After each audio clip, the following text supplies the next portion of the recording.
外國盛行慶祝萬聖節，小朋友就最期待呢一日。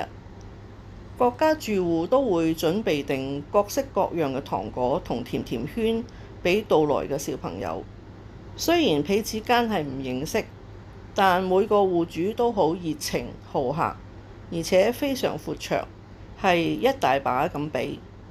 當地曾有傳聞話，有啲小朋友喺萬聖節當日被陌生人拐走，所以家母都唔敢俾我去。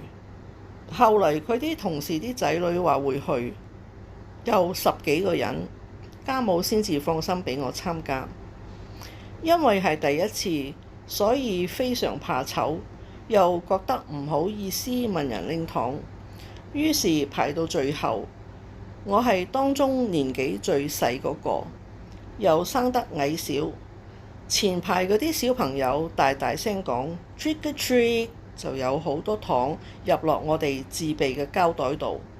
輪到我嘅時候，就蚊滋咁細聲講，個鬼婆摸下我個頭，將佢派剩嗰包糖果全部俾晒我，恨到其他啲小朋友牙癢癢。我哋浩浩蕩蕩沿住條街道，逐家逐戶咁去拍門，去咗差唔多20-30戶，個膠袋都重到拎唔喐咁滯，真係滿載而歸。以為發達咯，可以每日帶啲返學小息嘅時候食，點知係要配給嘅。家母將成袋糖放咗喺一個好高嘅位置度，等我自己拎唔到。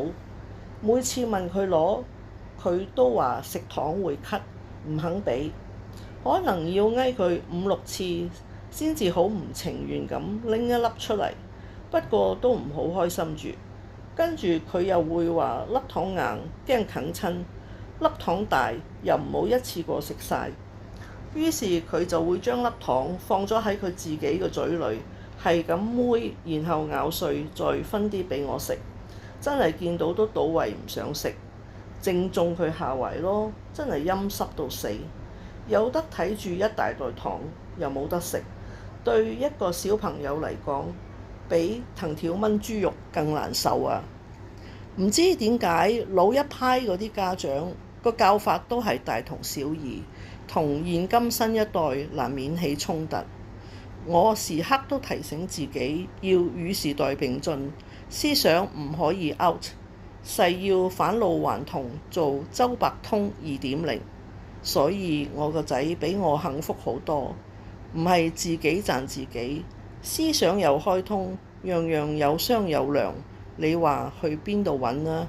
哎呀，唔好意思添，突然間 hybrid 咗喺自己面上貼金。